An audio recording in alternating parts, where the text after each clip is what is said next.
Good afternoon. I hope कि आप सभी स्वस्थ होंगे, मस्त होंगे। हम लोग पढ़ रहे हैं क्लास 8 की एनसीईआरटी मैथ और चैप्टर है हमारा थर्ड, चतुर्भुजों को समझना, अंडरस्टैंडिंग द क्वाड्रिलेटरल, जिसमें बहुत सारी चीज़ें हमने डिस्कस कर लिया है। और इस चैप्टर में जितने भी प्रश्नावली दिए गए थे उसके सारे क्वेश्चन हमने बहुत अच्छे से डिस्कस कर लिया है। अब जो है इस चैप्टर में जो हमारा कुछ एग्जाम्पल के क्वेश्चन है वो हम डिस्कस कर रहे हैं, जिसमें 1 से लेकर 8 तक कुल क्वेश्चन था, जिसमें हम 1 से लेकर 5 तक पिछले लेक्चर में डिस्कस कर लिए हैं। और अभी के लेक्चर में हम क्या करते हैं, जो हमारा क्वेश्चन शेष रह गया था एग्जाम्पल का, क्वेश्चन नंबर 6, 7 और 8, तो इन्हीं प्रश्नों को हम आज के लेक्चर में डिस्कस करते हैं। तो आइए क्लास की शुरुआत करते हैं। सभी अपना अपना बुक निकाल लीजिए और अपने अपने बुक में देखिए क्वेश्चन नंबर 6। सबसे पहले हम जान लेते हैं कि हम लोग क्या पढ़ रहे हैं। हम लोग पढ़ रहे हैं एनसीईआरटी मैथ्स और क्लास हमारा 8th। चैप्टर कौन सा हमारा है? चैप्टर है थर्ड, चतुर्भुजों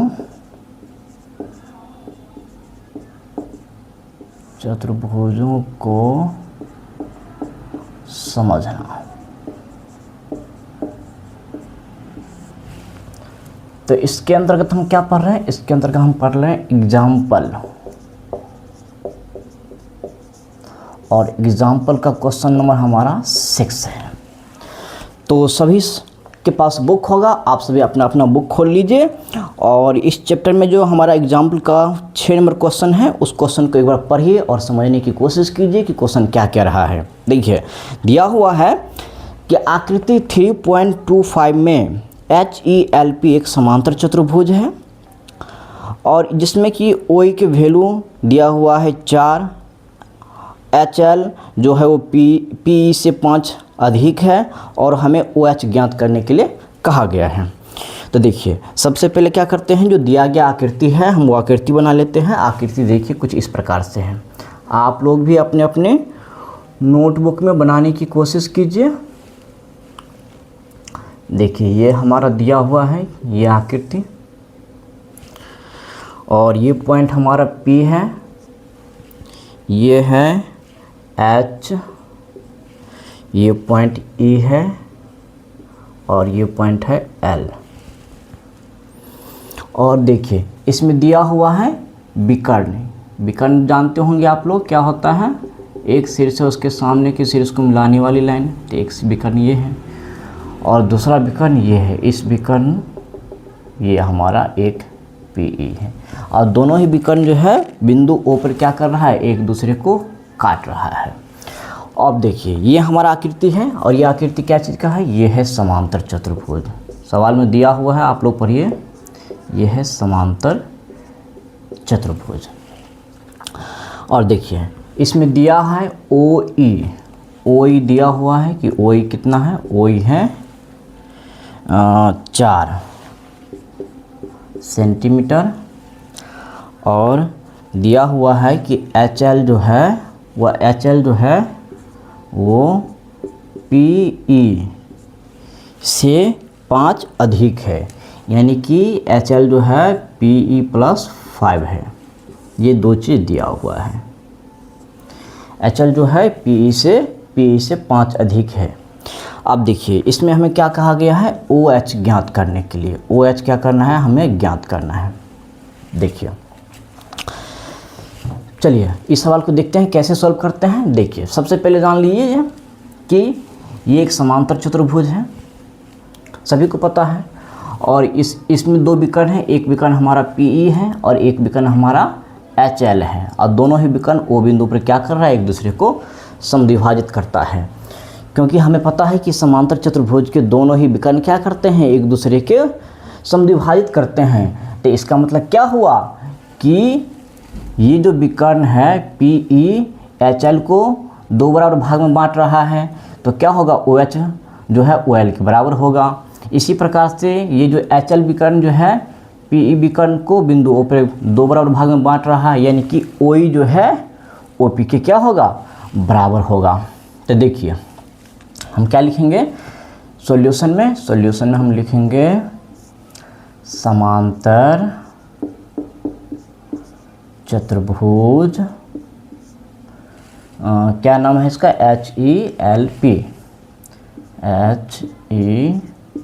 HELP में। देखिए समांतर चतुर्भुज HELP में PE विकर्ण PE तथा विकर्ण HL बिंदु O पर क्या करता है, समद्विभाजित करता है। हम लोगों को पता है पहले से कि समांतर चतुर्भुज में विकर्ण क्या करते हैं, समद्विभाजित करता है।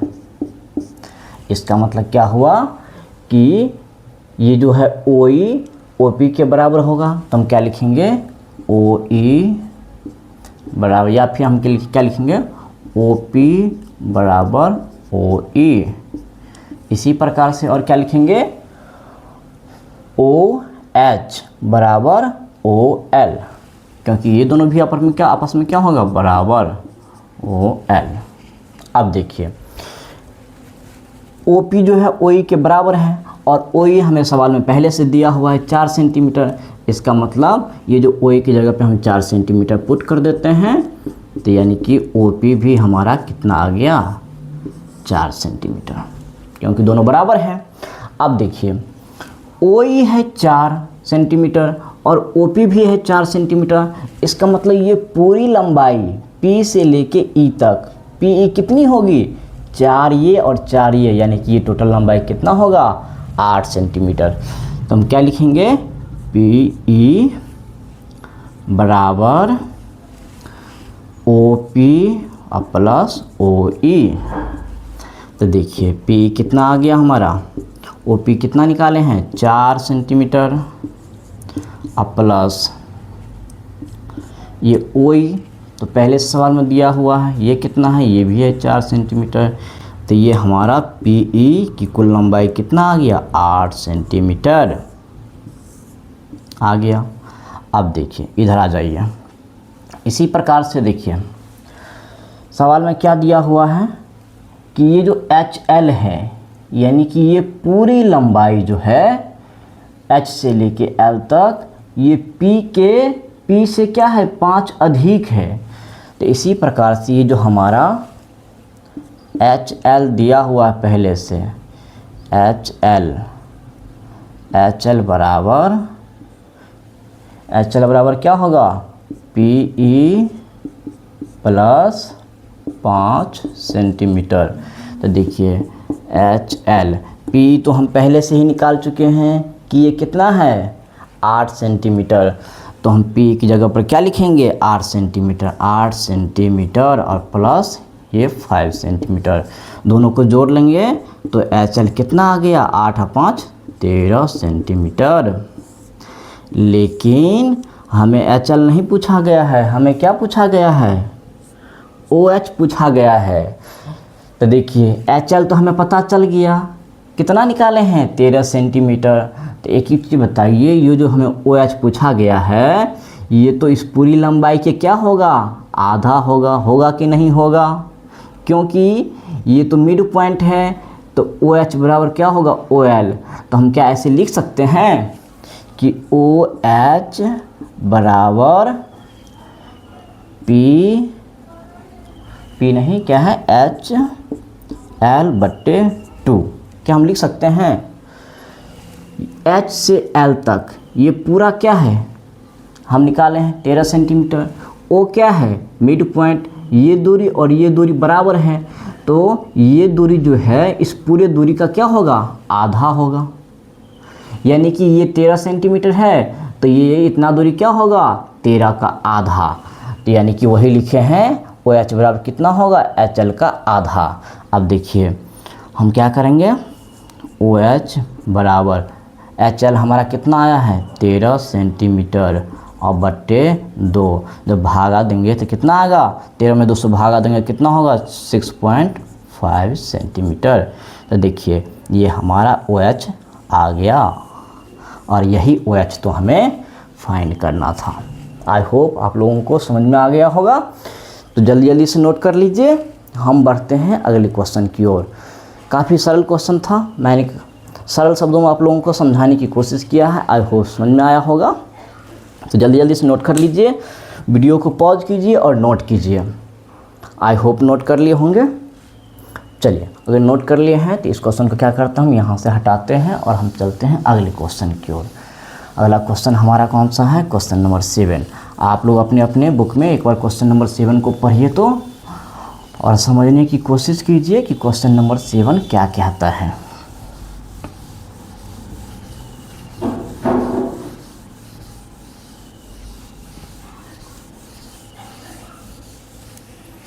चलिए अब हम देखते हैं क्वेश्चन नंबर 7।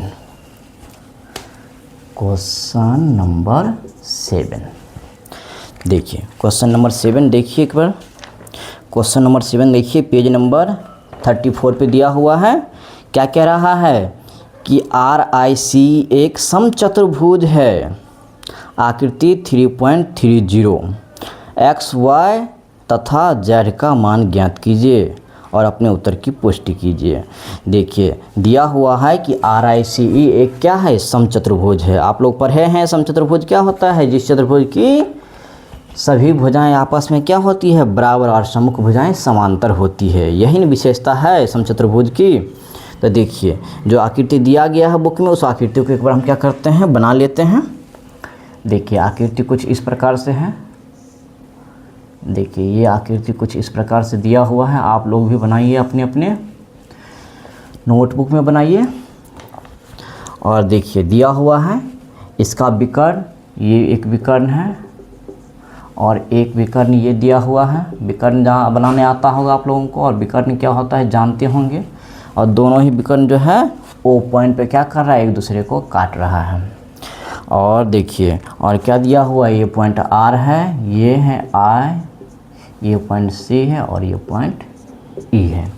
अब देखिए इसमें और क्या दिया हुआ है, ये OE की लंबाई कितना दिया हुआ है बुक में, देखिए ये दिया हुआ है X, और ये OI ये कितना है 5 सेंटीमीटर। और क्या दिया हुआ है कि O से R की दूरी कितना है, Y दिया हुआ है, और O से C की दूरी 12 दिया हुआ है। और कुछ दिया हुआ है क्या, हाँ ये दिया हुआ है कि ये जो साइड है ये क्या है, ये है Z, और ये साइड दिया हुआ है कितना 13 सेंटीमीटर। 13 सेंटीमीटर। देखिए यही हमारा सवाल है। और इसमें क्या निकालना है हमें, इसमें हमें X का वैल्यू फाइंड करना है, Y का वैल्यू फाइंड करना है और Z का वैल्यू फाइंड करना है। देखिए कैसे बनेगा ये सवाल। देखिए सबसे पहले जान लीजिए कि ये है क्या। तो आप लोग कहेंगे कि ये तो क्या है, ये तो समचतुर्भुज है, क्योंकि ये मैं नहीं कह रहा हूँ, ये कौन कह रहा है, ये तो बुक में दिया हुआ है कि ये क्या है, समचतुर्भुज। ये क्या है, समचतुर्भुज। एक चीज़ आप लोग बताइए कि हमने पढ़ा था कि समचतुर्भुज की जो विकर्ण होते हैं एक दूसरे को क्या करता है। चलिए यहाँ अच्छे से लिख लेते हैं, हो सकता है आप लोगों को कन्फ्यूजन हो जाए। ये क्या है, ये है समचतुर्भुज।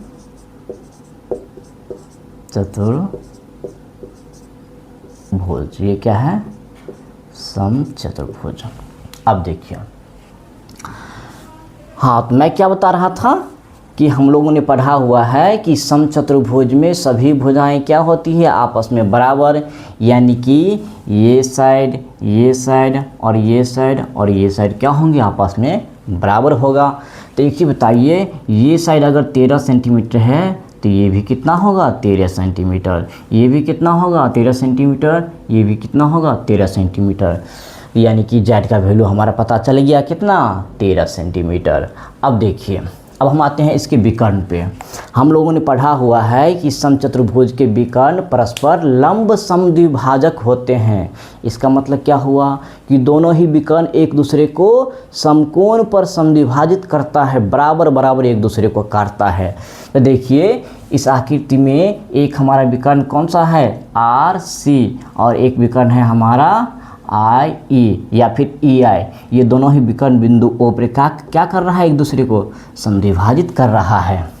और समद्विभाजित कर रहा है तो इसका मतलब ओ से ई की दूरी और ओ से आई की दूरी, यानी कि ये दूरी और ये दूरी आपस में क्या होगा, बराबर। तो देखिए ये दूरी हमें दिया हुआ है 5, तो ये भी कितना होगा, 5। तो देखिए हमें x का वैल्यू भी पता चल गया। अब देखिए इसी प्रकार से ओ से आर की दूरी और ओ से सी की दूरी आपस में क्या होगा, बराबर होगा। यानी कि ये जो ओ सी दिया हुआ 12, इसका मतलब ओ आर भी कितना होगा, 12। तो देखिए हमें y का वैल्यू भी पता चल गया। कितना आसान है। चलिए इसी बात को हम क्या करते हैं, एक्सप्लेन करते हैं।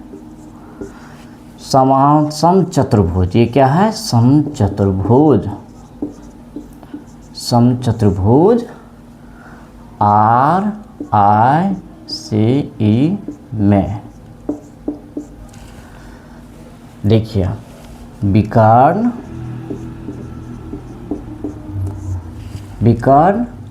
आर सी तथा विकर्ण आई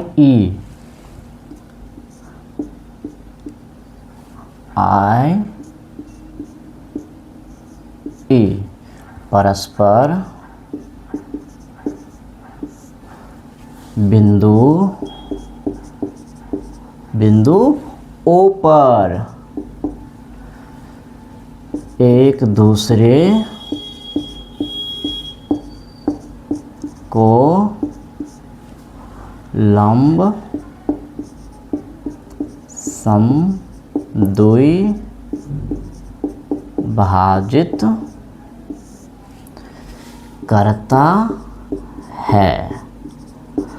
अब देखिए विकर्ण परस्पर बिंदु ओ पर एक दूसरे को लंब समद्विभाजित करता है। इसका मतलब क्या होगा कि ओ ई ये दूरी और ओ आई ये दूरी, दोनों ही दूरी क्या होगा, आपस में बराबर होगा। इसी प्रकार से ये जो है ओ आर किसके बराबर होगा, ओ सी के बराबर होगा। अब देखिए ओ ई कितना है, ये तो हमारा x है, और ओ आई की दूरी कितनी है, 5 सेंटीमीटर। तो देखिए x बराबर भी कितना हो गया, 5 सेंटीमीटर। तो x का वैल्यू निकल गया। अब आ जाइए इसमें, देखिए ओ आर क्या है, ये तो y है हमारा, और देखिए ओ सी कितना हुआ है, ओ सी है 12, तो हम लिखेंगे 12 सेंटीमीटर। तो देखिए y की वैल्यू भी निकल के आ गया। कितना आसान है। अब देखिए ये क्या है, एक समचतुर्भुज, तो हम क्या लिखेंगे, अब हमें z का वैल्यू चाहिए ना, तो क्या लिखेंगे, चूँकि समचतुर्भुज के सभी भुजाएं क्या होती है, बराबर होती है। इसका मतलब ये सारी की सारी दूरी यानी कि आर आई बराबर कितना होगा, आई सी बराबर क्या होगा, सी ई, और बराबर क्या होगा, ई आर। ये सारी की सारी दूरी, सारी की सारी साइड जो है आपस में क्या होंगे, समान होंगे। तो देखिए हमें क्या चाहिए, ये तो z के वैल्यू चाहिए, और ये क्या है, आर आई है, तो क्या लिखेंगे, आर आई अर्थात z बराबर ये कितना होगा, देखिए ये हमारा 13 है ना, चलिए यहाँ पे लिख देते हैं, सारे के सारे क्या होंगे, 13 सेंटीमीटर। तो देखिए हम क्या लिखेंगे, आर आई बराबर z यानी कि 13 सेंटीमीटर। तो देखिए z का वैल्यू भी हमें पता चल गया। और ये हमारा क्या हो गया आंसर। तो देखिए x का वैल्यू भी आ गया, y का वैल्यू भी और z का वैल्यू भी, और इस सवाल में हमें इसी तीनों का वैल्यू निकालना था। कितना आसान था। चलिए जल्दी जल्दी से नोट कर लीजिए। अब हम चलते हैं अगले क्वेश्चन की ओर, और अगला क्वेश्चन है हमारा क्वेश्चन नंबर 8। एक बार सभी अपने अपने बुक में क्वेश्चन नंबर 8 को पढ़िए, समझने की कोशिश कीजिए और एक बार बनाने की भी कोशिश कीजिए। चलिए आई होप कि क्वेश्चन नंबर 7 नोट कर लिए होंगे। तो हम चलते हैं अगले क्वेश्चन की ओर।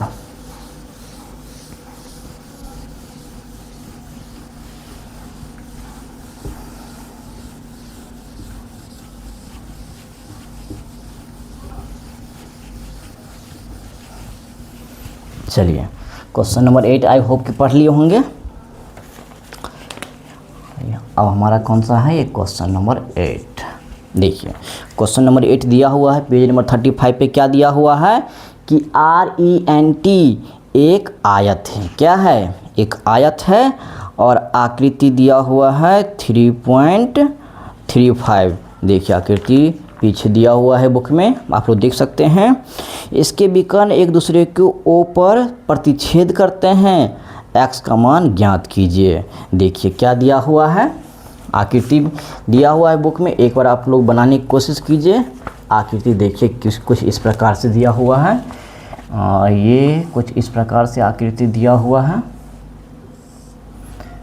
देखिए कह रहा है कि ये क्या है, एक आयत है और ये पॉइंट हमारा R है, ये E पॉइंट है और ये पॉइंट है N, और ये पॉइंट कौन सा है, ये N पॉइंट, ये N पॉइंट है और ये है T पॉइंट।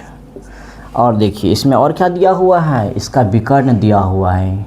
ये एक विकर्ण दिया हुआ है RN और दूसरा विकर्ण क्या है TE, ये एक दूसरा विकर्ण है। और दोनों ही विकर्ण ये बिंदु O पर क्या कर रहा है, एक दूसरे को काट रहा है। और क्या दिया हुआ है, O से R की दूरी दिया हुआ है, कितना 2x + 4। और क्या दिया हुआ है, O से T की दूरी दिया हुआ है, ये कितना दिया हुआ है 3x + 1। देखिए अब हमें इसमें क्या निकालना है, इसमें हमें निकालने के लिए दिया गया है x का वैल्यू हमें क्या करना है, फाइंड करना है। सबसे पहले बताइए कि ये क्या है, एक आयत है, ये एक आयत है।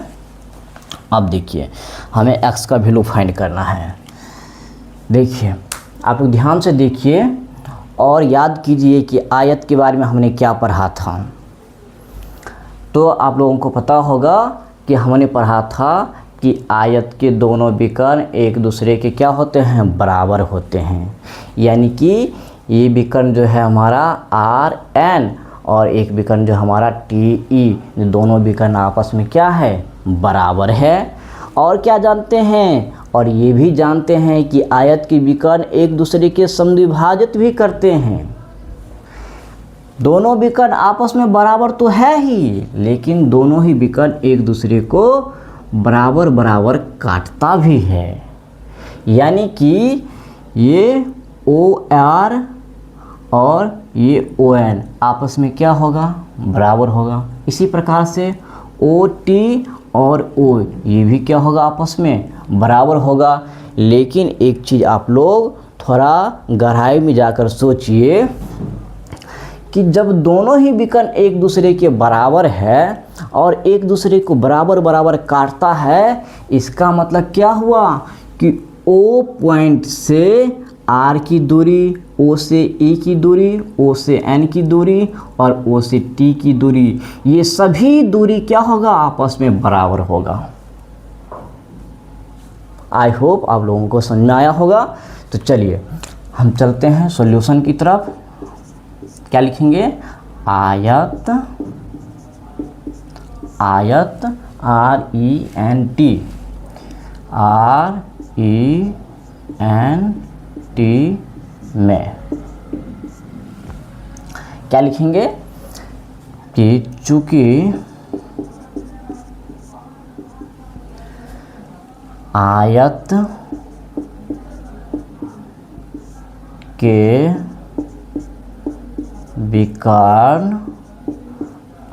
विकर्ण परस्पर क्या होते हैं? बराबर होते हैं। आयत के विकर्ण परस्पर बराबर होते हैं तथा परस्पर एक दूसरे को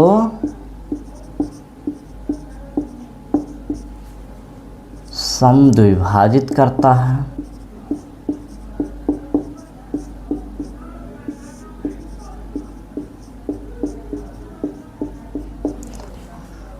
हमने क्या लिखा? चूंकि आयत के विकर्ण परस्पर बराबर होते हैं और परस्पर एक दूसरे को समद्विभाजित भी करता है, तो हम क्या लिखेंगे? विकर्ण आर एन बराबर विकर्ण टी ई। होगा कि नहीं होगा बराबर? और क्या पता है हमें कि देखिए ये जो आर एन है, ये जो आर एन है हमारा, ये क्या है? O R plus O N. तो क्या हम आर एन को लिख सकते हैं?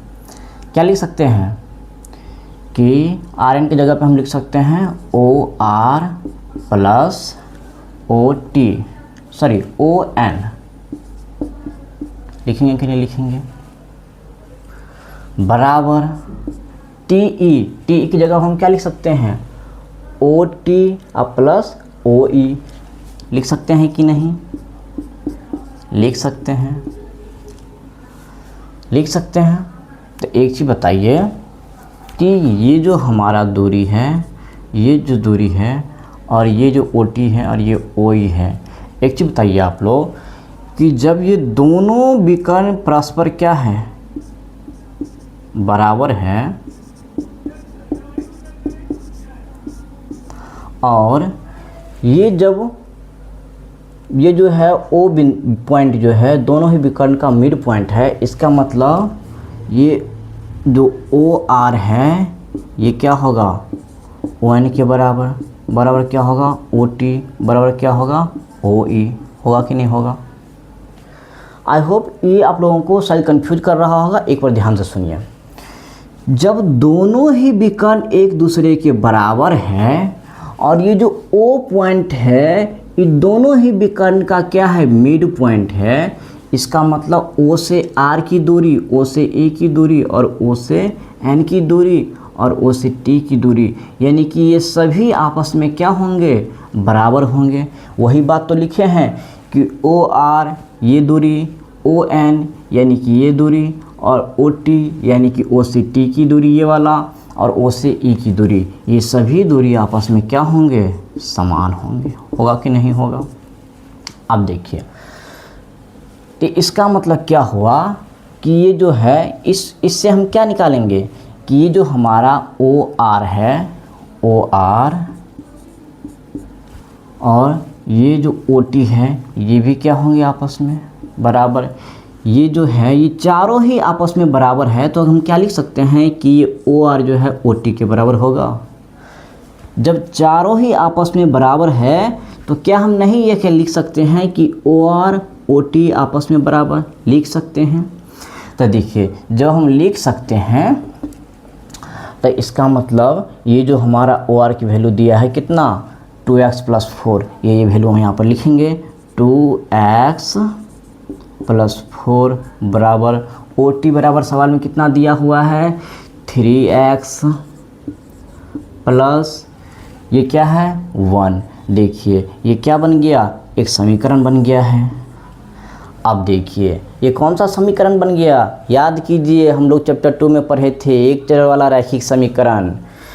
तो देखिए ये हमारा वही उसी प्रकार का एक समीकरण बन गया है। और इस समीकरण को सॉल्व करने का क्या हमारा अप्रोच रहता है कि हम क्या करते हैं? वेरिएबल वाले टर्म को एक तरफ कर लेते हैं और नॉन वेरिएबल वाले टर्म को एक तरफ। तो देखिए जब हम ये 3x को इस साइड ले जाएंगे तो क्या हो जाएगा? माइनस, और ये इसको जब हम इस तरफ ले जाएंगे तो क्या होगा? माइनस। तो देखिए हम क्या लिखेंगे? 2x और ये इधर आ जाएगा तो क्या होगा? -3x बराबर ये हमारा 1 पहले से इधर है और ये 4 को इधर ले जाएंगे तो क्या होगा माइनस।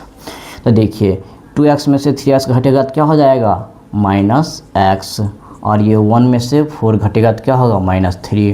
क्योंकि दोनों तरफ माइनस है तो माइनस को हम माइनस से कैंसिल कर सकते हैं, यानी कि x बराबर कितना आ गया 3, और यही x का वैल्यू तो हमें निकालना था।